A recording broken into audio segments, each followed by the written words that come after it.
Olá, gente! Vamos então falar de relação entre arcos e ângulos. Então, ângulo central, ângulo escrito e também comprimento de arcos. Vamos ver como é fácil isso aqui. Para começar, vamos entender de onde vem todo esse fascínio que a humanidade tem pela circunferência. Então, desde o tempo das cavernas, quando o homem ainda não sabia nada de matemática, ele admirava o Sol. E ao admirar o Sol, ele louvava o Sol e percebia o Sol como uma circunferência. Então começa aí já a nascer fascínio por coisas circulares. Além disso, vem a praticidade também. Você precisava fazer movimentos, arrastar coisas, objetos de um lado para o outro, e percebeu-se que se colocasse rodinhas embaixo dos objetos, ficava muito mais fácil de fazer esses objetos andarem. Certo? E essas foram as primeiras coisas redondas que a gente utilizou de uma maneira técnica. E daí, finalmente, o homem inventou a roda. Bom, mas a principal constatação sobre as circunferências tem a ver, na verdade, com a percepção do homem. O homem percebeu que ele estava no centro de uma circunferência que era seu raio de alcance da percepção. Tudo que ele conseguia enxergar, ouvir ou mesmo sentir o cheiro estava a um certo raio de alcance circular à sua volta.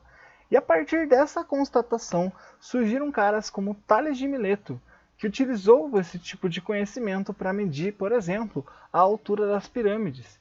Aristarco de Samos, que foi o primeiro que constatou que a Terra girava em torno do Sol e não o contrário. Além disso, Aristarco também já começou a fazer algumas medidas para tentar definir a distância da Terra até o Sol ou a da Terra até a Lua. E aí veio, por fim, Eratóstenes, que finalmente mediu o raio da Terra e também a sua circunferência, a partir da noção de que os raios solares vinham paralelos à Terra, que era um círculo. Depois de Aristóteles, veio Hiparco, que criou o astrolábio e como foi considerado pai da trigonometria, e também Ptolomeu, que juntou tudo que os seus antecessores fizeram em um compilado de livros e também conseguiu desenvolver o modelo geocêntrico, colocando a Terra no meio do universo, mas que permitiu fazer vários cálculos, né, de observações do nosso universo. Logo depois dessa constatação, muitas coisas surgiram, a igreja se adaptou a esse modelo geocêntrico, mas em algum momento surge Nicolau Copérnico, que fala que não, que na verdade é o Sol que estava no meio de tudo, e criou um modelo heliocêntrico. E o modelo heliocêntrico dele podia explicar vários fenômenos, como por exemplo as estações do ano na Terra, que é uma coisa que nenhum outro modelo tinha explicado ainda. Depois de Nicolau, abriu espaço para Galileu Galilei, que criou o primeiro telescópio, mas que fez tantas descobertas diferentes sobre o universo que em algum momento ele entrou em conflito com a igreja, que fez ele negar tudo o que ele descobriu.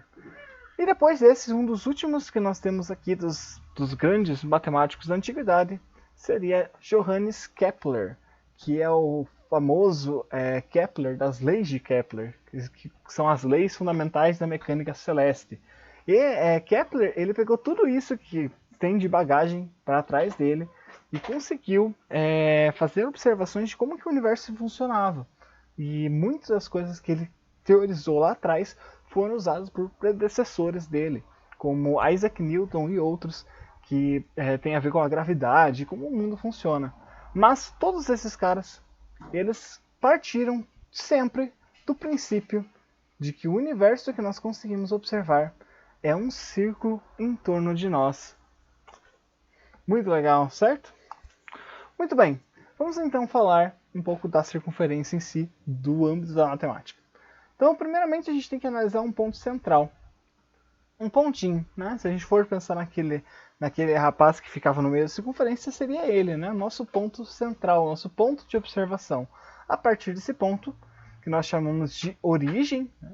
Resumindo para o ponto O, nós podemos traçar um raio de alcance dessa percepção, ou raio de alcance da nossa circunferência, ou simplesmente raio, e a partir desse raio conseguimos traçar um círculo em torno de nós, como esse aqui. Esse aqui é a circunferência, né, que está dentro desse raio de alcance. E o mais importante sobre isso aqui é que a partir desse ponto central, o ponto de origem é o ponto mais importante da nossa circunferência. Se eu pegar qualquer outro raio, qualquer outra distância até minha circunferência, tem que ser exatamente do mesmo tamanho. Tá? Então não podemos ter raios diferentes na mesma circunferência. Muito bem.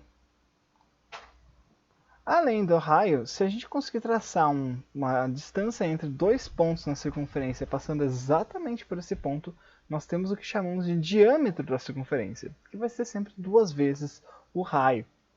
E se caso a gente traçar uma distância qualquer entre dois pontos, nós também podemos chamar isso de corda. Bom, a corda em uma circunferência ela é bem interessante porque com ela podemos formar um triângulo isósceles com os raios. E aí a gente consegue fazer várias observações com essas cordas. Então, a partir de um ponto de observação, eu consigo analisar dois pontos distantes de mim, que são a mesma distância, eu consigo saber a distância entre eles a partir desse raio e do ângulo formado por eles. E aí que entram os ângulos na circunferência. Outro cara que também dá para a gente olhar é para um ponto de observação que esteja na minha circunferência, não necessariamente no centro. Então, se eu observar esses dois pontinhos que formam essa corda a partir de um ponto lá longe, eu vou ter a mesma corda e eu vou ter um ângulo aqui que tem uma relação com o ângulo do meio. Eu consigo então fazer observações mesmo quando eu não estou no centro da circunferência. E isso também é muito útil, especialmente quando a gente começa a pensar naquele modelo heliocentrista, né? Na Terra não está mais no centro do nosso modelo, e sim o Sol. Aí a gente começa a ter que pensar em coisas como essas aqui. Vamos seguir? Ângulos na circunferência. Vamos começar com o ângulo mais básico. Se eu pegar uma circunferência qualquer e juntar dois raios dela, eu consigo perceber de um arco formado, que eu estou chamando o arco de alfa, que também podemos chamar de ângulo nesse caso aqui, certo? Então, este ângulo aqui, eu vou nomear os pontos A e B, nós chamamos ele de ângulo AB ou arco AB. E podemos dizer assim, ó, medida MED de AB é igual a alfa. Alfa é uma letra grega, para quem não lembra. Também podemos chamar AOB, nos referindo ao centro O, porque a gente pode, uma forma muito comum de representar um ângulo é colocando o ângulo assim, aqui no meio, pequenininho, né? Então o ângulo AOB seria o ângulo formado por AO e OB, certo? Nessa ordem temos então o nosso alfa. Além desse, nós podemos analisar a corda formada entre o AB, e essa corda tem uma relação muito especial com esse alfa, que a gente pode ver em algum momento na trigonometria lá para frente. Mas se eu tiver um ponto P, como a gente tinha visto, um ponto fora da minha observação, que não esteja no centro. Para começar, uma das coisas que a gente tem costume de olhar também é o ângulo que pode ser formado passando por esse ponto P. Então, o ângulo externo do AB, o nosso beta. Perceba que esse beta, junto com o alfa, tem que formar 360 graus. Podemos falar assim, ó, MED APB, que é o beta. Tá? Então, seria esse ângulo externo do arco AB. Só tem um problema com essa notação. É muito comum que a gente use APB para se referir a um outro ângulo. Não lembra daquela corda? Imagine agora que eu estou traçando essas duas distâncias aqui, o PA e o PB. E essa corda faria parte desse triângulo. O que a gente percebe é que aqui eu posso chamar esse ângulo aqui, ó, de APB também, tá? Só que ele é diferente daquele que a gente acabou de ver. Esse ângulo aqui é um ângulo mais fechado, a gente percebe que ele é exatamente a metade do ângulo central. Então a gente chama assim, ângulo central e o ângulo inscrito, o ângulo que está inscrito à circunferência, ele está num ponto qualquer da circunferência. Isso aqui é muito relevante.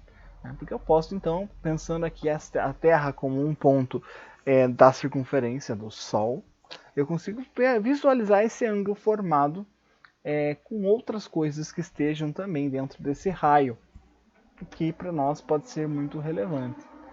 Além disso, esse ponto pode estar em qualquer canto da circunferência, que o ângulo continua sendo metade do nosso ângulo central.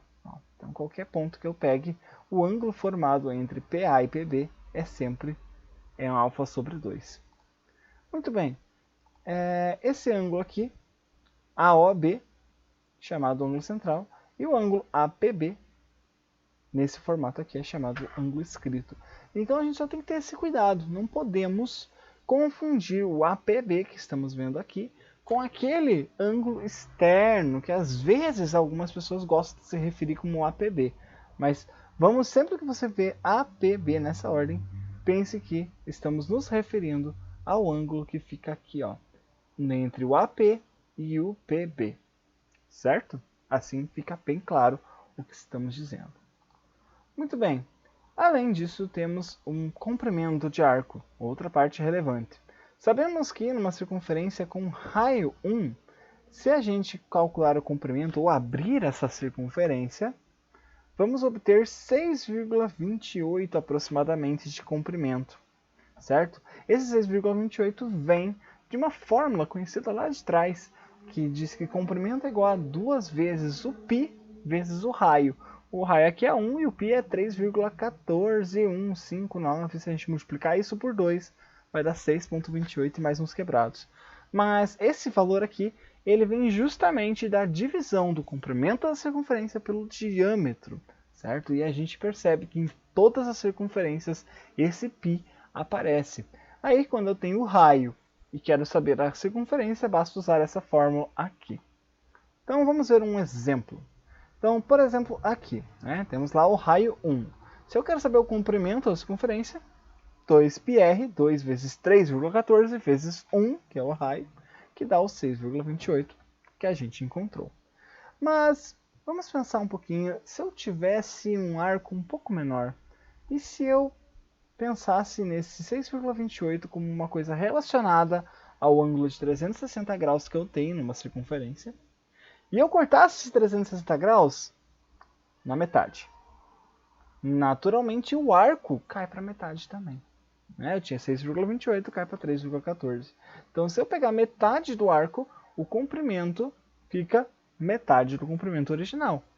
Como eu poderia fazer isso em cálculos, né? Vou fazer uma regra de 3. 180 está para 360. Como L, que seria o lado, né, o comprimento do arco, está para 6,28, que era o tamanho que a gente tinha antes. Então, multiplicando o cruzado, 360 vezes L igual a 180 vezes 6,28. Multipliquei, deu 1130,4, passo 360 dividindo, e eu encontro justamente esse lado, 3,14. Esse aí é o nosso comprimento do arco. E vamos fechar um pouquinho mais esse ângulo aqui. E se eu tivesse um alfa qualquer? Então eu tenho raio, eu tenho alfa, eu tenho um arco X. Uma maneira de a gente estruturar isso aqui é criando uma fórmula. É muito comum se usar fórmulas. Então eu tenho que o ângulo alfa sobre 360 graus é igual ao arco X dividido por 2πr, que é o comprimento total do arco. Se fizermos essa multiplicação cruzada, 360 vezes x, alfa vezes 2πr, passo 360 dividindo e eu tenho isso aqui, ó. O arco X é igual ao ângulo vezes 2πr dividido por 360 graus. Então essa é uma fórmula muito comum.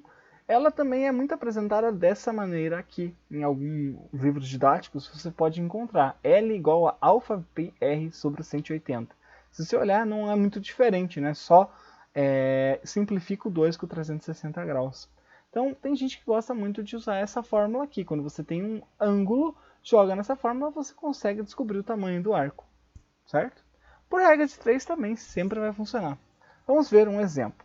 Um alfa igual a 60 graus e um raio de 1, novamente. Então, primeiro a gente vai calcular o tamanho do comprimento da circunferência. Já fizemos isso antes, né? 2 vezes π vezes raio é 6,28. Então, Essa é a parte simples. Eu vou pegar esse 6,28 e colocar na minha fórmula. 60 graus está para 360, como o arco x estaria para 6,28. Então, lembrando, o 6,28 seria a circunferência de 360 graus. O x é o arco para 60 graus. E aí que está a relação. Multiplicando o cruzado, 360x igual a 60 vezes 6,28, que dá 376,8. Passando 360 dividindo, temos que x vale aproximadamente 1,05. Então, esse é o cálculo para um comprimento de arco qualquer. E é isso que temos para hoje. Espero que tenham gostado. Vejo vocês na próxima. Até mais!